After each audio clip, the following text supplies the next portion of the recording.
கவலைகள் இல்லாமல் வாழணும்னா வெளிப்படையாக பேசணும். கவலைகள் எல்லாத்துக்குமே தினம் உருவாகிட்டே இருக்கும். பிரச்சனைகள் எல்லா வாழ்க்கையிலுமே இருக்கும்.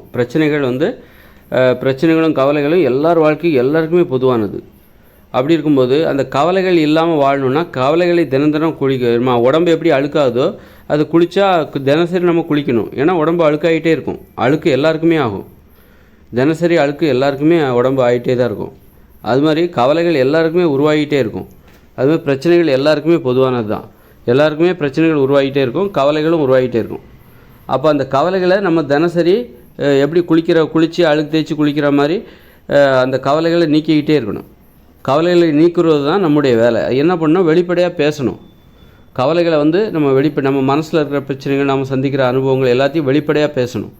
பேசும்போது அந்த கவலைகள் நீங்கும். இப்போது நமக்கு எந்த பிரச்சனையில் இருந்தாலும் சரி அதை வெளிப்படையாக பேசணும். வெளிப்படையாக பேசுவதற்கு தகுந்த அனுபவங்களை போய் சந்திக்கணும். நம்ம வாழ்க்கையில் நம்ம எதை செஞ்சாலும் வெளிப்படையாக சொல்லணும். அப்படிங்கும்போது அப்போ நம்ம சொல்கிற ஒரு விஷயத்தை தான் நம்ம செய்யணும். சொல்வதற்கு தகுதியான விஷயத்தை தான் செய்யணும். எல்லா விஷயத்தையும் செஞ்சுட்டு எல்லா விஷயத்தையும் பேச முடியாது. சொல்வதற்கு நாக்கு கூசுகிற சொல்வதற்கு அருவருப்பாக இருக்கிற செயல்களை நம்ம செய்யக்கூடாது. இப்போது நம்ம என்ன செஞ்சாலும் சொல்லணும். பிறர்கிட்ட சொல்லணும். யாராவது நம்பிக்கையானவங்ககிட்ட சொல்லணும். அப்போ நம்ம தப்பு பண்ணோம் அல்லது ஏதோ ஒரு கொலை பண்ணாலாம் போய் சொல்ல முடியுமா? சொல்ல முடியாதுல்ல. அப்போ நம்ம சொல்ல முடியாத விஷயத்த செய்யக்கூடாது என்பதற்காகவே நீ கொலையே செய்யக்கூடாது. அது மாதிரி எதை செஞ்சாலும் வெளியில் சொல்லணும் அப்படிங்கிற ஒரு பழக்கத்துக்கு நாம் ஆளாகணும். அப்போ தான் நம்ம மனசில் கவலைகள் இருக்காது. அப்போ நம்ம குற்றங்களே செய்ய மாட்டோம். இப்போ திருடலாம் மாட்டீங்க. ஏன்னா நம்ம எதை செஞ்சாலும் நம்ம வெளியே சொல்லுகிற பழக்கம் நமக்கு இருக்குது. திருடிட்டு அதை போய் மற்றவங்ககிட்ட போய் சொல்ல முடியுமா? திருடங்கிட்ட தான் சொல்ல முடியும். அது மாதிரி யார்கிட்ட வேணாலும் நான் சொல்லலாம்.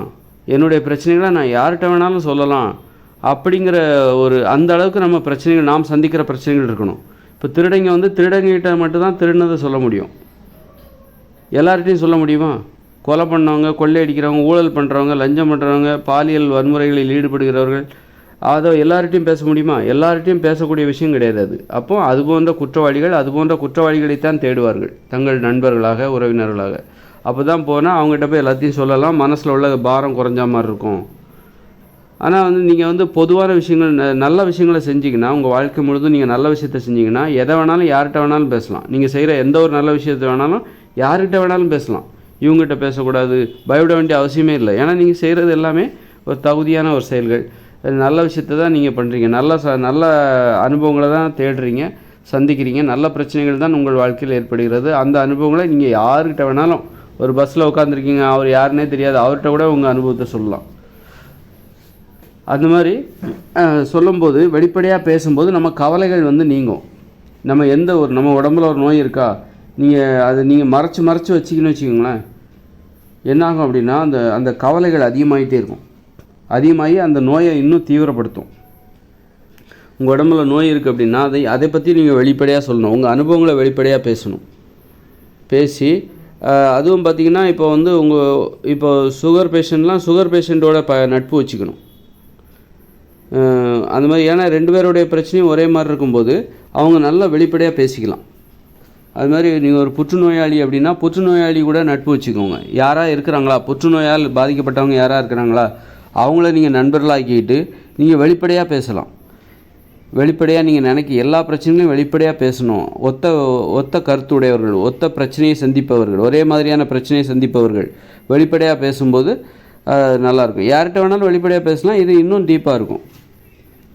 அது மாதிரி தான் ஒவ்வொரு நோய், ஏதாவது நோய் இருந்துன்னா அதே நோயால் யாராவது பாதிக்கப்பட்டிருக்காங்களா அவங்ககிட்ட நீங்கள் துணையை, அந்த பேச்சு துணைக்கு வச்சுக்கணும். வெளிப்படையாக பேசணும்.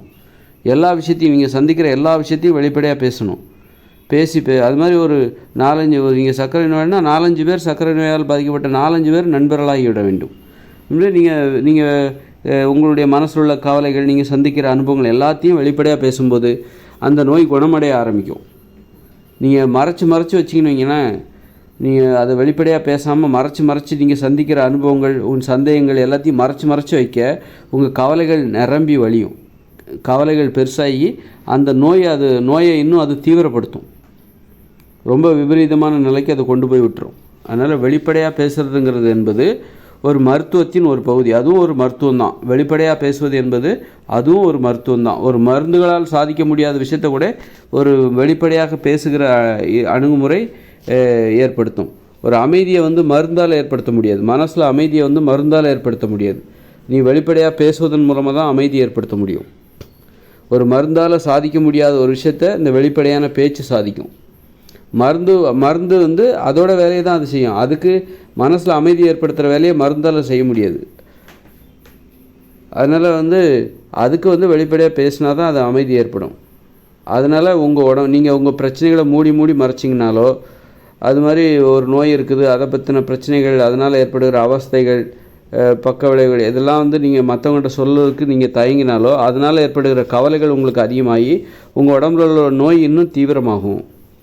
அதனால் நீங்கள் சந்திக்கிற அனுபவங்கள், நீங்கள் எந்த பிரச்சனையில் இருந்தாலும் சரி, எந்த நோயால் பாதிக்கப்பட்டிருந்தாலும் அதை பற்றி நீங்கள் வெளிப்படையாக சுதந்திரமாக போதுங்கிற அளவுக்கு தாராளமாக பேசணும், வெளிப்படையாக. அப்போ அது உங்களை மாதிரி பிரச்சனைகள் சந்திச்சிருப்பாங்க பாருங்கள், அவங்கக்கிட்ட தான் அதற்கான வாய்ப்பு இருக்கும். நீங்கள் நோயால் பாதிக்கப்பட்டிருக்கீங்க, உங்கள் அனுபவங்களை போய் ஒரு ஆரோக்கியமானவங்ககிட்ட போய் சொல்ல முடியும். ஆரோக்கியமானவங்களுக்கு அவங்களுக்கு அது தேவையில்லை. அவங்க ஆரோக்கியமாக இருப்பது எப்படி என்கிற பிரச்சனையில் ஈடுபட்டுருப்பாங்க, எப்படி அந்த கவலையில் இருப்பாங்க. ஆரோக்கியமாக வாழ்வது எப்படிங்கிற கவலையில் ஆரோக்கியமாக வாழ்கிறவர்கள் ஈடுபட்டுருப்பாங்க. இந்த நோயால் வாழ்கிறவங்க இந்த நோயை குணப்படுத்தி நம்மளால் ஆரோக்கியமாக வாழ முடியுமா என்கிற கவலையில் இருப்பாங்க. நோயை குணப்படுத்த முடியுமா, குணப்படுத்தி அதன் பிறகு நம்மளாலையும் ஆரோக்கியமாக வாழ முடியுமா அப்படிங்கிற கவலையில் இருப்பாங்க. ஆரோக்கியமாக வாழ்கிறவங்க தன்னுடைய ஆரோக்கியத்தை இன்னும் எப்படி மேம்படுத்த முடியும் அப்படிங்கிற கவலையில் இருப்பாங்க. அதனால் நம்ம வந்து அப்போ அவங்கவுங்களோட தொடர்பு வச்சுக்கணும். நோயால் பாதிக்கப்பட்டவங்க நோய்களோடு பாதிக்கப்படுகிறவர்களோடு ஒரு பழக்கம் உறவுமுறை வச்சுக்கணும். அந்த மாதிரி ஆட்களை கண்டுபிடிச்சி பழகணும்.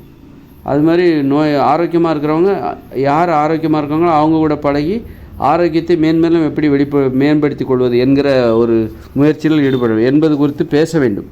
பேசுவது என்பது மிகப்பெரிய மருத்துவம். அதுவும் வெளிப்படையாக பேசுகிறது இருக்கு பாருங்கள், அது மிகப்பெரிய மருத்துவம்.